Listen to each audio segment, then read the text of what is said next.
Hello and welcome to my channel. I have another question, and the question is, who were the Cushites? The Cushites were people from the land of Cush. Cush, the place, was named after Cush the man, the oldest son of Ham.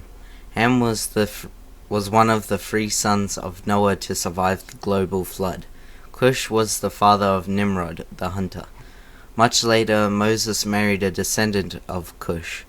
The land of Cush is associated in scripture with several areas in the ancient world, but its most common link to the land of Ethiopia, south of Egypt. Some English translations of the Bible simply put Ethiopia, where the Hebrew reads Cush. In his Antiquities of the Jews, Josephus corroborates the association between Ethiopians and Cushites. For the 4 sons of Ham, time has not at all hurt the name of Cush, for the Ethiopians over whom he reigned are even at this day, both by themselves and by all men in Asia, called Cushites. In ancient times, Cush covered a much broader territory than modern Ethiopia does.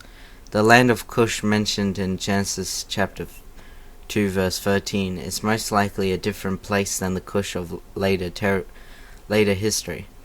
There is also a biblical connection between the Cushites and the Midianites. Numbers chapter 12 verse 1 says that Moses had married a Cushite wife.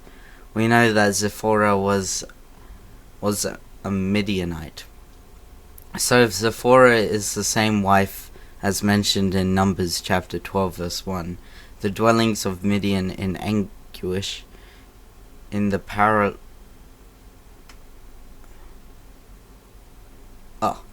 skipped a line. So if Zipporah is the same wife as mentioned in Numbers chapter 12 verse 1, then Cushan and Midian could be the same people. Habakkuk I don't know what that is. Chapter 3 verse 7 implies the same connection. I saw the tents of Cushan in distress, the dwellings of Midian in anguish.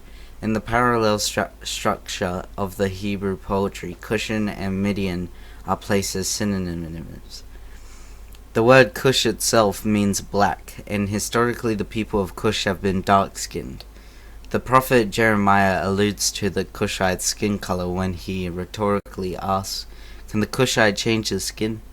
The Ethiopian people have a tradition that after the flood, Ham traveled up the Nile River to the Atbara plain.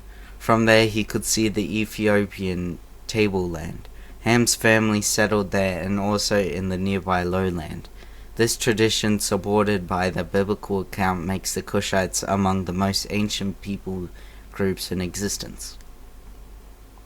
In an oracle against Cush, the prophet Isaiah describes the Cushites as a people tall and smooth-skinned, a people feared far and wide, an aggressive nation of strange speech, whose land is divided by rivers.